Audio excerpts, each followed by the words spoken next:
is stating that life is tough, pessimism. Suppose someone was playing a boxing match in which they were getting battered. If they acknowledge that the match is tough, are they being weak? Are they being cowardly or losers? No, not necessarily. They may well be exploring strategies that would help them to defend or counter attack better. And just taking life's blows, taking the blows of the boxer, wouldn't necessarily make them tougher. It would just wound them further. Life is like a tough boxing match. We are confronted by, even confounded by, problems that seem unsolvable, people that seem unreasonable, and even passions within ourselves that seem uncontrollable. Yet we are often told that we should just keep trying. And we are told that if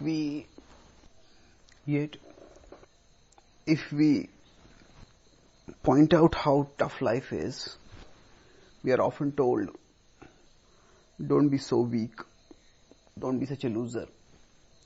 Yes, of course, there are people who use life's problems as justifications to mope or whine or engage in other forms of self-indulgent self-pitying.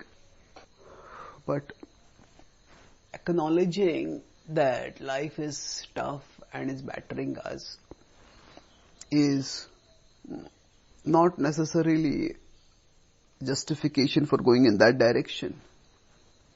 Will life's blows necessarily decrease if we keep going along the path that we are recommended to gain more material pleasures, gain more wealth?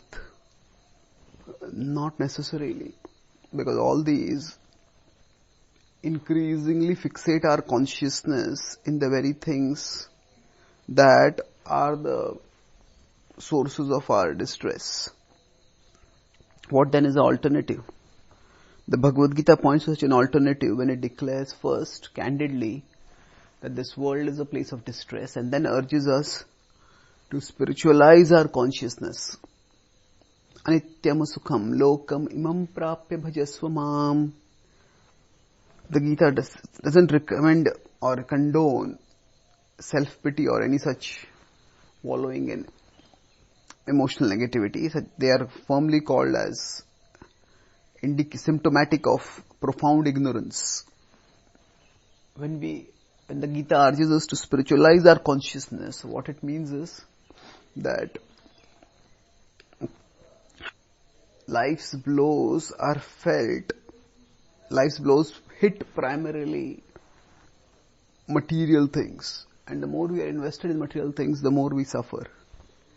If we are concerned not so much about pleasure and comfort, but if we are concerned more about purpose and meaning in our lives, then that redirection of our consciousness itself will